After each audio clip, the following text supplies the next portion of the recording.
Bonjour à tous, j'espère que vous allez bien. Dans la vidéo précédente, je vous ai parlé de ce qu'était la bourse, succinctement. On pourrait aller bien plus loin dans les détails, mais ces vidéos sont faites surtout pour un public néophyte, pour que les débutants comprennent dans les grandes lignes ce qu'est la bourse et si c'est un domaine d'enrichissement vers lequel ils souhaiteraient investir. Avant d'aller plus loin sur les stratégies possibles, je voudrais compléter un peu notre vocabulaire qui nous sera utile par la suite. On a vu la dernière fois que lorsque quelqu'un achetait une action, autrement dit, lorsqu'il devenait actionnaire, c'est comme s'il détenait une part d'une entreprise. Une action est un actif possible que vous pouvez détenir dans votre portefeuille boursier. Mais on peut aussi investir dans des obligations. Une obligation correspond à un prêt, soit à un État, soit à une entreprise, et en échange de ce prêt, l'organisme en question vous rémunère au travers d'intérêts. Généralement, on observe qu'investir dans une obligation va être moins rémunérateur, mais aussi moins risqué. Une autre notion dont je dois vous parler, c'est ce qu'on appelle les ETF, aussi dénommés les trackers. Ce sont des fonds indexés à faibles frais qui recopient des indices d'actions ou d'obligations.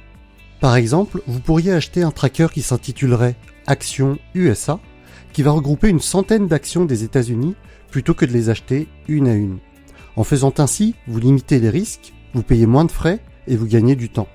Maintenant qu'on a ce vocabulaire en plus, vous avez sûrement entendu l'expression « il ne faut pas mettre ses œufs dans le même panier ». En bourse, on dit qu'il faut diversifier ses actifs. Sauf qu'en général, trop de diversification va signifier une faible performance et moins de diversification est souvent associé à un risque plus fort. Lorsque l'on parle de mettre en place une stratégie boursière, eh bien ça correspondra à choisir un portefeuille qui va bien vous convenir. C'est-à-dire que vous allez y allouer un certain pourcentage pour des actions, un certain pourcentage pour des obligations, mais on pourrait aussi y rajouter de l'or, par exemple. Au sein même de vos actions, vous pourriez y mettre tant de pourcents pour des actions sur des entreprises en Europe, tant de pourcents pour des actions aux États-Unis, etc., etc. Choisir sa stratégie boursière, c'est donc trouver un compromis qui nous convient bien, qui est en accord avec son propre rapport au risque. Un portefeuille composé uniquement d'actions sera plus intéressant en termes de rendement, mais plus volatile, c'est-à-dire avec des hausses et des chutes plus importantes. Un portefeuille uniquement avec des obligations sera moins performant, mais plus sûr. Idéalement, il faut donc mixer les deux. D'autre part, certaines personnes vont vouloir acheter et vendre des positions quotidiennement. On parlera de day trading. D'autres, comme moi, ne vont y passer que quelques minutes par mois. Le choix de votre stratégie est donc personnel.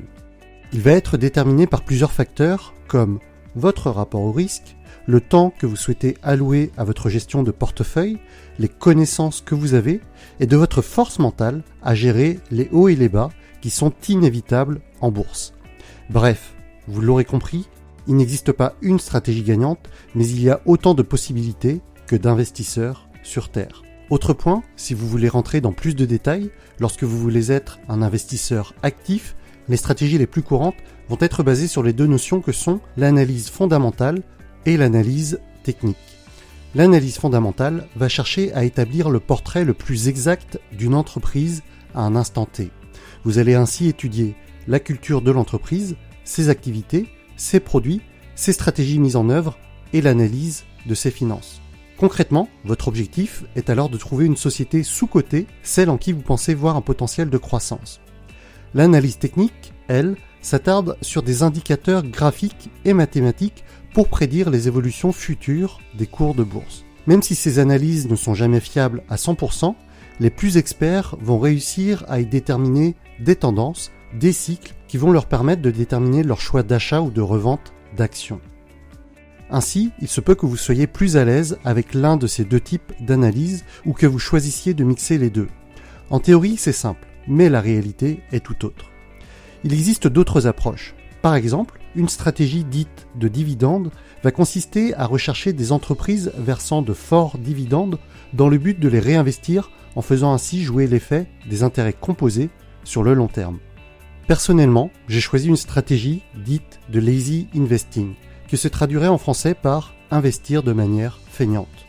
Grosso modo, c'est une stratégie qui ne demande pas beaucoup de temps, c'est-à-dire que ça me prend quelques minutes par mois, qui ne demande pas beaucoup de compétences, Je n'ai pas à analyser des courbes pour prendre mes décisions, ni étudier les différentes entreprises. Je suis complètement détaché émotionnellement de ce qui peut se passer en temps réel et le risque est limité. En introduction de cette vidéo, je vous avais parlé d'ETF, de tracker. Ma stratégie consiste à investir sur à la fois un panel d'actions et un panel d'obligations. Un mix à la fois relativement performant et relativement peu risqué. J'investis la même somme tous les mois et je ne me pose pas 10 000 questions. Je ne dis pas que c'est la meilleure stratégie, mais c'est celle qui me correspond le mieux. Bon, je ne vais pas rentrer dans les détails dans cette vidéo. Je reparle avec mes abonnés VIP de ma lettre privée. Dans les 2 prochaines vidéos, on abordera ensemble les questions qu'il faut vous poser avant de vous lancer. Encore une fois, je ne suis pas expert et investir en bourse comporte des risques de perte de capital. Ayez une approche prudente et formez-vous avant de démarrer. Pour terminer, je remercie Théo qui a sponsorisé cette série de vidéos sur la bourse. Il m'a donné carte blanche sur leur contenu. Si la bourse est un domaine que vous souhaitez approfondir, eh bien je vous invite à aller checker la série de vidéos qu'il a faite et que je vous indique en fiche info et dans le premier lien de la description ou encore dans les suggestions de vidéos que vous allez trouver tout de suite.